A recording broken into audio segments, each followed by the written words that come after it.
One of the results of this ethnography study of Kairos, they developed 3 groups, which are major themes, growing themes, and emerging themes. And you see this nice word cloud each time on the right-hand side. So first, Europe as a museum of history and culture, and you see the Louvre, many cathedrals, bridges, the Hofburg, the Arc de Triomphe, so on. But also as a shopping place, as a marketplace, both for big department stores as well as for boutique shops. You see souvenirs are important, but also value for money. You see further some special places like Goethestrasse or some companies which are named, and also artworks, whereas only in very small print is low price. So Chinese visitors are not looking for the lowest price, but they are rather hunting to find something interesting and special. Exotic Europe means activities in ice and snow, northern lights, which are very famous now, fairy tales and hot air balloon trips, as well as a fairy tale small town. Hallstatt, a town in Austria, which you may know is a one-to-one copy of the whole city as built in China, and other small places where Chinese can find which they can't see in China. These include half-timbered houses and these romantic old-fashioned cities. For photographers' dreams, there's certainly many beautiful things, big and small, to take photographs of. For many Chinese, it is to show their friends while they're travelling, uploading photos onto social media, and afterwards to show them where they have been, and to show the differences to China. Something which is more important for the Chinese travellers, and maybe for some European travellers, is to have roads, like the Romantic Road in Germany, for instance, which each have more than 2,000 WeChat articles mentioning them. That provides an orientation of where to go, similarly followed UNESCO World Heritage Places with the UNESCO certification, and also fulfilling this function that the travellers get orientation of which are the most important places to look at.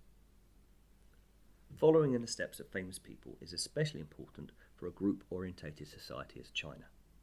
Some of these celebrities are maybe more famous in China than they are with us.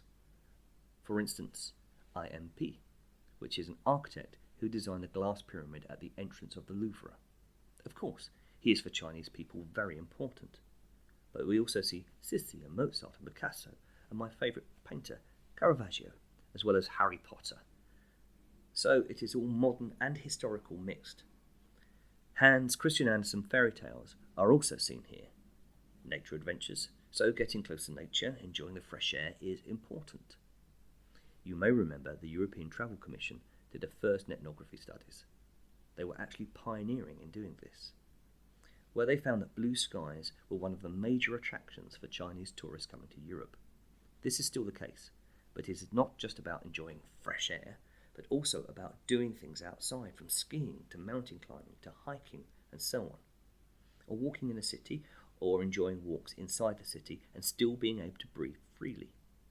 Interacting with local life in the form of tasting food in cafes and restaurants, or in the form of flamenco shows or Christmas markets or food festivals and so on, are all activities which are providing important new opportunities to all kinds of smaller destinations to get their share of the market.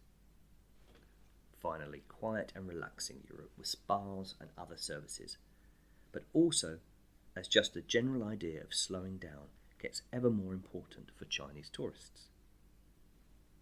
And it is of course the point that they are looking for Chinese life and Chinese culture within Europe. On the right-hand side of the slide, you see 2 examples. Torget Harbour in Norway, where Chinese students are working, and which became famous in China as a result. Or Blankenese, which is very close to where COTRI is located. There is also a cafe owned by a Chinese person, and many Chinese visitors to Hamburg know that and visit this cafe because there is a connection to China. Now, let's have a look at the network of the tour package itineraries by country. This is a graph into which a lot of work has been going. There are more than 6,000 European tour packages as offered by COTRI, which are shown here, indicating how the connections are. Again, please download the whole presentation and you will have more time to look at this graph in detail. Interesting here that this graph is by country and the package tours. If you compared it to the next one, which is by city, then you can see that behind this rather simple structure of moving to the neighbouring countries, there is a very complex pattern of visiting different cities. Of course, this is not made according to geography, but according to the itineraries. If you compare this to the third graph, which is showing itineraries of independent travellers, you will see immediately that for independent travellers, certainly the same main destinations are important, but also a lot of smaller ones come up here.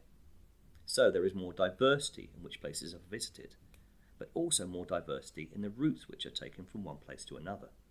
This is another example of the fact that you have to treat independent travellers differently from package tour travellers.